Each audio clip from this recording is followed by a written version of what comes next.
Hi, my name is Ari Brown. I'm from Hickory, North Carolina, and I'm a freshman at UNC. My biggest struggle in Bio 101 specifically was learning how to study, specifically studying STEM. I came from a very small high school where I never had the opportunity to take classes like AP Chem, AP Physics, AP Bio, and in that regard, I feel like I was at a little bit of a disadvantage compared to a lot of my friends in this class who had taken those courses and knew how to study science at a college level. However, I'm very, very proud of the strides that I've taken to learn how to study. I've developed and researched really specific techniques that work for me, and I've also begun to understand who I am as a learner and as a student, and that's been really, really helpful in sort of just fixing that struggle and making it a little easier to learn Bio 101.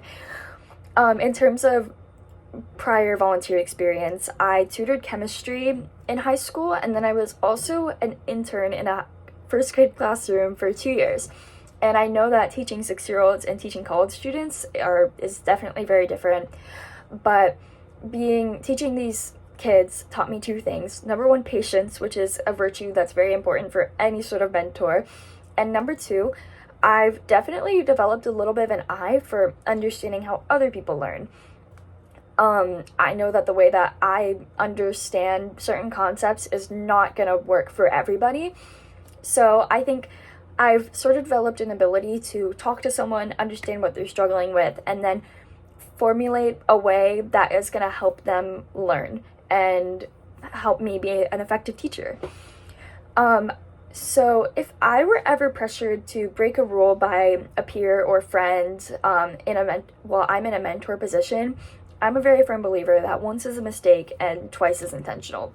If this were to happen one time, unless it was an unusually severe situation, I think I'm very confident in my own ability to say no, advocate for myself, and explain to a student why that's not only harmful because it could literally get them kicked out of college, but it's also very harmful to themselves.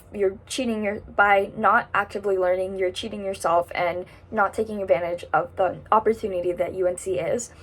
However, if this were to happen a second time with a specific student, I would definitely feel personally taken advantage of, and I would feel like I would need to go to my supervisor, whoever I'm being a peer mentor for. As a student working with peer mentors, I actually never went to any peer mentor office hours. However, something that I've felt being a freshman at UNC is that professors can be intimidating. As much as they say they're not, professors can be really intimidating. So in my case, I was able to literally look to my right, see a girl who was my age and very willing to help me. And that was very, very, very helpful, because instead of raising my hand and speaking in front of 430 other students, I was able to have a private conversation, which I really enjoyed.